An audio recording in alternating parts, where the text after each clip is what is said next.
அனைவருக்கும் வணக்கம்.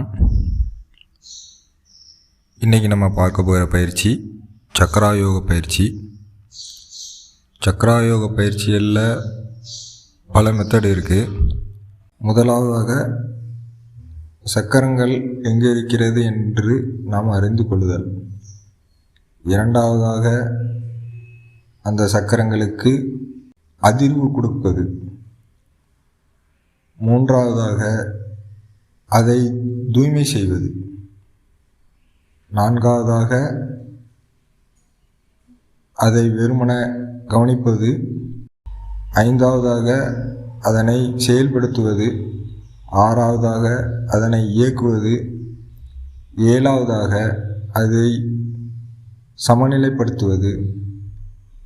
எட்டாவதாக அதனை விரிவுபடுத்துவது. சக்கரங்கள் நம் உடம்பில் இருக்கிறதா அப்படின்னு பார்த்தோம்னா, சக்கரங்கள் என்பது எங்கே இருக்கிறது என்று ரொம்ப ஆராயாமல் அது நம்முடைய பிராண உடலில் இருக்கிறது என்பதை உணரத்தான் முடியும். இந்த பிராண உடல் எங்கே இருக்கிறது அப்படின்னு பார்த்தீங்கன்னா, நம் உடலை சுற்றி ஒரு கோள வடிவில் நம் உடலை முழுவதும் நம் உடலை சுற்றி நம் உடலை தாண்டி வெளியில் இருக்கிறது. உள்ளேயும் ஊடுருவி இருக்கிறது. இப்போ அந்த கோள வடிவில் இருக்கக்கூடிய இந்த எனர்ஜியானது எப்படி இருக்கும் அப்படின்னு பார்த்தீங்கன்னா, ஒரு சிலருக்கு அது உள்வாங்கியோ அல்லது ஒரு சிலருக்கு ரொம்ப பெரிதாகவோ, ஒரு சிலருக்கு சரியானபடி செயல்படாமல் இருக்கவோ, இந்த மாதிரி அந்த நம் பிராண சுழற்சி முழுமையாக இல்லாமல் இருக்கும். இப்படி இருக்கக்கூடிய நம் சக்கரங்களை சரி செய்வது என்பது மிகவும் எளிதான விஷயம். அதில் ஒன்றுதான் இந்த சக்கராயோக பயிற்சி. இந்த சக்கராயோக பயிற்சியின் மூலம் நமக்கு தேவையான ஆற்றலை பிரபஞ்சத்திடம் இருந்து இந்த உடலுக்கு நாம் எளிமையான முறையில் ஒரு சில பயிற்சிகள் மூலம் கொண்டு வர முடியும். இதனால் நம் உடல் ஆரோக்கியம் மட்டுமன்றி நம் மனதிற்கும் ஆரோக்கியமும் அளிக்கிறது. இந்த மனமானது எந்த அளவுக்கு நம்ம தெளிவாக வச்சுக்கிட்டோமோ அதே போன்றே உடல் ஆரோக்கியங்களும் நமக்கு ரொம்ப முக்கியம். இந்த உடல் ஆரோக்கியம் இன்றி ஒரு மனிதன் மனதை நிம்மதியாக வைத்திருக்கவும் முடியாது. மனம் ஆரோக்கியமின்றி உடலையும் ஆரோக்கியமாக வைத்திருக்க முடியாது. ஆக மனிதனுக்கான தொடர்பு என்ன அப்படின்னு பார்த்திங்கன்னா, இந்த உடல், மனம், பிராணன் இது மூணுமே மனிதனுக்கு ரொம்ப முக்கியத்துவமானது. இந்த முக்கியத்துவத்தை அறிந்து தான் செயல்பட வேண்டுமே தவிர, மனதின் போன போக்கிலே நம்ம என்ன பண்ணிகிட்டு இருக்கக்கூடாது. அது பாட்டுக்கு ஏதோ ஒன்று போகுது, நம்ம அது பாட்டுக்கு வாழ்வோம் அப்படிங்கிற மாதிரி வாழ்ந்துட்டு போயிடக்கூடாது. இந்த உடலை எடுத்து வந்த காரியம் என்ன, நோக்கம் என்னன்னு தெரிந்து அதற்கேற்றாற்போல் நம்ம செயல்பட வேண்டும். ஒன்று. முதலில் என்ன அப்படின்னு பார்த்தீங்கன்னா, இந்த உடலை எந்த அளவுக்கு நீங்கள் ஆரோக்கியமாக வச்சுருக்கீங்களோ அந்த அளவுக்கு நீங்கள் வெளியே தேடக்கூடிய இன்பமானது உங்களிடம் வந்தடையும். இந்த இன்பத்தை அடையவே நாம் இந்த பிறவியை எடுத்துகிட்டு நம்ம வச்சுருக்கிறோம். ஆனால் நம்ம இன்பம் வெளியில் எங்கேயோ இருக்கிற மாதிரி நம்ம தேடிட்டு இருக்கிறோம். அது அப்படி இல்லை.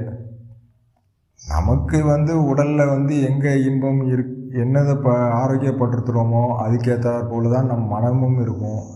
நம் மனம் அங்கே சரியில்லை அப்படின்னா உடலோடைய குறைபாடும் இங்கே வரும். இங்கே இருந்து அங்கே, அங்கேருந்து இங்கே அப்படிங்கிற மாதிரி தான் இது இருக்கும். இதுக்கு ரெண்டுக்கும் இடையில நமக்கு என்ன ஆகும் அப்படின்னா, இந்த எனர்ஜி குறைபாடு நமக்கு வரும்பொழுது தான் அங்கே இரண்டுமே அங்கே ரொம்ப இதாக இருக்குது. அப்போ இதை நம்ம சுயமாக அதை செயல்படுத்தும் போது அந்த எனர்ஜியானது நம்மளுக்கு வந்தடையும் பொழுது, பிரபஞ்சத்தோடு நம் இணையும் பொழுது அங்கே என்ன நடக்குது அப்படின்னு பார்த்திங்கன்னா, நம் மனம், அதாவது சுயமாக இயங்கக்கூடிய மனமானது அழிந்து எப்பொழுதும் பிரபஞ்சத்தோடு இணைகின்ற ஒரு ஆற்றல் நமக்கு கிடைக்கும். இவ்வளோதான் இதுக்குள்ள விஷயம். நாம் இப்பொழுது பயிற்சியை பார்க்கலாம். பயிற்சியின் முதல்ல என்ன பண்ண போகிறோம் அப்படின்னு பார்த்திங்கன்னா, சக்கரவை அறிகிறது. நம்ம உடம்புல சக்கரங்கள் எங்கே இருக்குது அப்படின்னு பார்க்குறது. இந்த சக்கரம் நம்ம உடம்புக்குள்ளே எங்கே இருக்குது அப்படின்னு பார்த்தோன்னா, உடம்புக்குள்ளே இல்லை, உடம்பை விட்டு வெளியில் ஒரு 1/2 அடி தள்ளி நம் பிராண உடலில் முழுவதுமாக அது நிறைந்திருக்குது.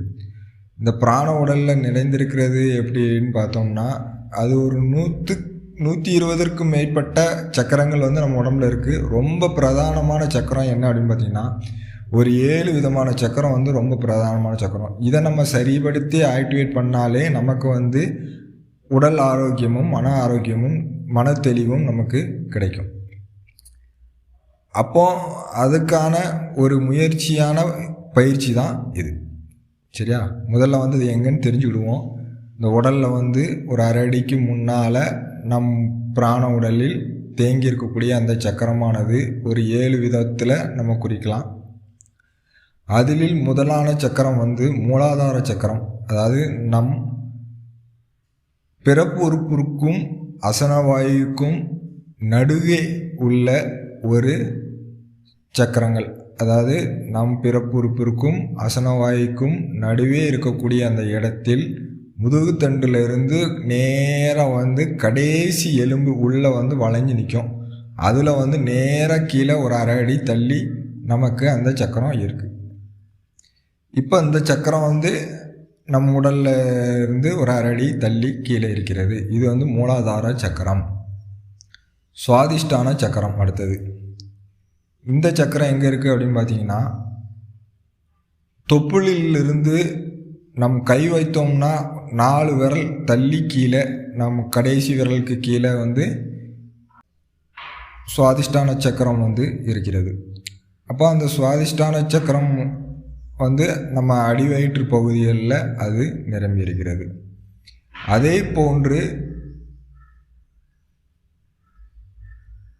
தொப்புள் பகுதி, வயிற்றில் உள்ள தொப்புள் பகுதி, இதில் என்ன இருக்குது அப்படின்னு பார்த்திங்கன்னா, மணிப்பூரக சக்கரம். இந்த மணிப்பூரக சக்கரமானது நம் தொப்புள் பகுதியிலிருந்து ஒரு 1/2 அடி தள்ளி முன்னே இருக்கிறது. இதே போன்று இங்கே மட்டும் இருக்குது அப்படின்னு நம்ம நினைக்கக்கூடாது. இதே மாதிரி பின்னாலேயும் நமக்கு இருக்குது. எந்த அளவுக்கு முன்னால் 1/2 அடி தள்ளி இருக்கோ அதே போன்று நம் முதுகடிகளுக்கும் பின்னாலேயும் ஒரு 1/2 அடி தள்ளி இருக்குது.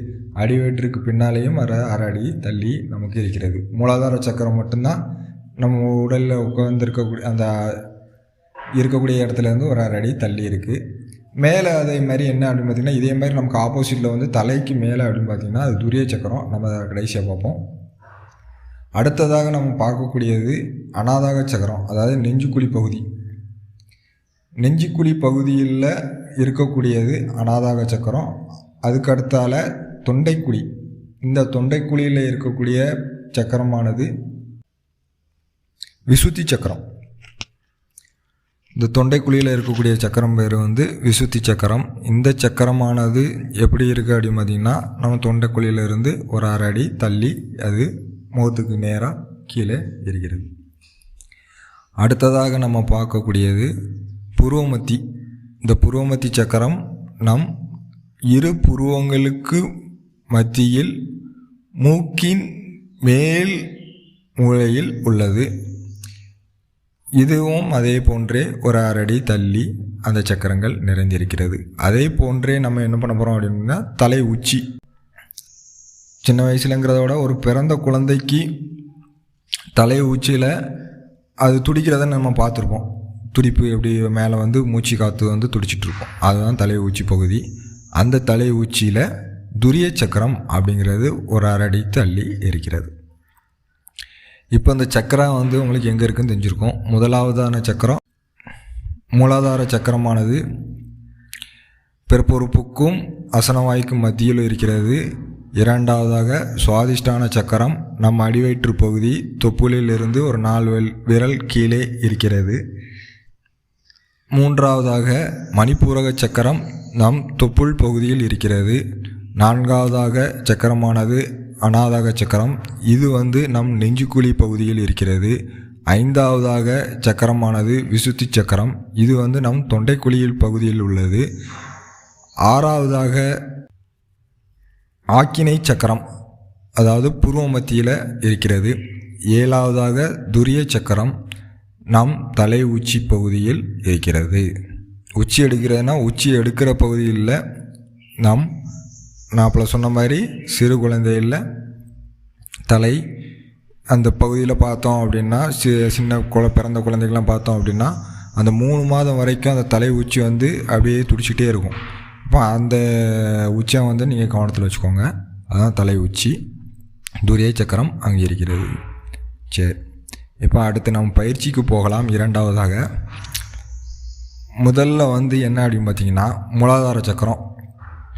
இந்த மூலாதார சக்கரத்திற்கு மந்திரமானதுன்னு ஒன்று இருக்குது. அதாவது ஒளி பீச்சத்தின் மூலமாக அந்த சக்கரத்தை வந்து அதிர்வு கொடுக்கறது.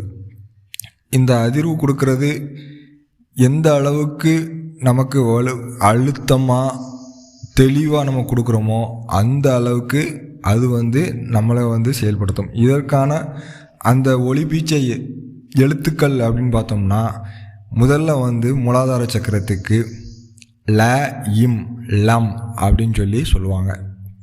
2வதாக சுவாதிஷ்டான சக்கரத்துக்கு ப இம் பம்.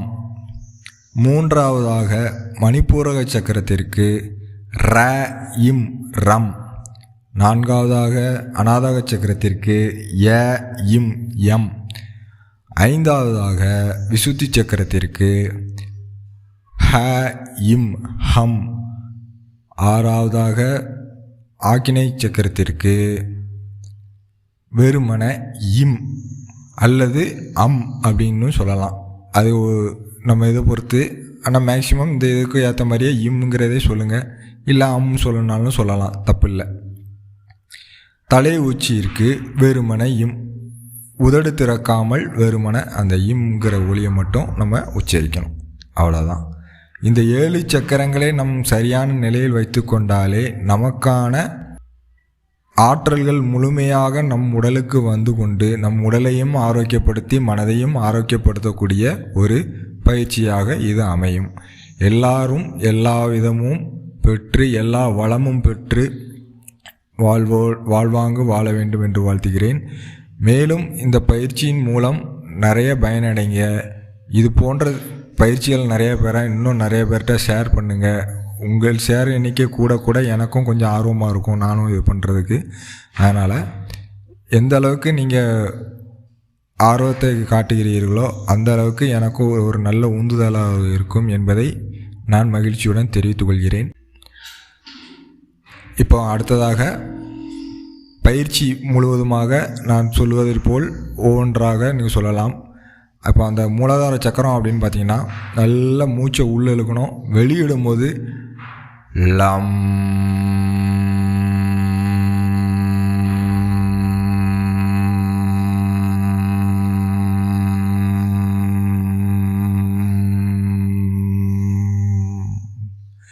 எந்த அளவுக்கு உங்களால் லென்த்தாக கொண்டு போக முடியுமோ அந்த அளவுக்கு லென்த்தாக போங்க.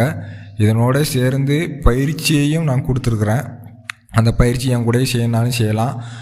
ஃபஸ்ட்டு உங்களால் எவ்வளோ முடியுமோ அவ்வளோ தூரம் மூச்சை உள்ளே இழுத்து வெளியில் இடும்போது மூச்சு அது வரைக்கும் இருங்க. அடுத்தது ஒருவேளை உங்களுக்கு அந்த அளவுக்கு லென்த்தாக கொடுக்க முடியல அப்படின்னா குறுகிய அளவே கொடுக்கலாம். ஹார்ட் பேஷண்ட் வந்து ரொம்ப இது பண்ண வேண்டாம். ஏன்னா அவங்களுக்கு ரொம்ப முக்கியம். எனர்ஜி வந்து கொஞ்சம் கொஞ்சமாக நம்ம டெவலப் பண்ணலாம். அதனால் அதனால் டெவலப் ஆகும், அதில் எந்த விதமான மாற்றமும் இல்லை. ஆனால் ரொம்ப அழுத்தமாக ரொம்ப பண்ண வேண்டாம் ஹார்ட் பேஷண்ட் இந்த மாதிரி உள்ளவங்க. மற்றவங்க வந்து இந்த பயிற்சியை வந்து தாராளமாக செய்யலாம். எவ்வளோ நேரம்னாலும் உங்களால் முடிந்த அளவுக்கு லென்த்தியாக கொண்டு போகணுன்னாலும் கொண்டு போகலாம், தவறில்லை. ஒருவேளை கொண்டு போக முடியல அப்படின்னா அடுத்தது ஆரம்பிக்கிறது வரைக்கும் கொஞ்சம் வெயிட் பண்ணிவிட்டு அடுத்தது ஆரம்பிக்கும்போது என்னோட சேர்ந்து அப்படியே கொஞ்சம் கோரஸாக அப்படி கொண்டு வர மாதிரி பாருங்கள். அது ரொம்ப நல்லாயிருக்கும். உங்களுக்கு பயிற்சி செய்கிறதுக்கும் நல்லாயிருக்கும், பயிற்சி உங்களுக்கு உடலில் உள்ள மாற்றங்கள் தெரிகிறதுக்கும் நல்லாயிருக்கும். நீங்களாகவே லம் லம் லம் அப்படின்ட்டு சொல்லிட்டு போகாமல் இதனோட சேர்ந்து சொல்லும் பொழுது உங்களோட பயிற்சி பண்ணுறதுக்கும் ஒரு ஆர்வத்தையும் கொடுக்கும். உங்களுக்கான அந்த வலிமையை வந்து என்னோட சேர்ந்து பயிற்சி பண்ணுறக்கூடிய ஒரு நன்மையாக இருக்கும், வாய்ப்பானது நன்மையாக இருக்கும். நன்றி.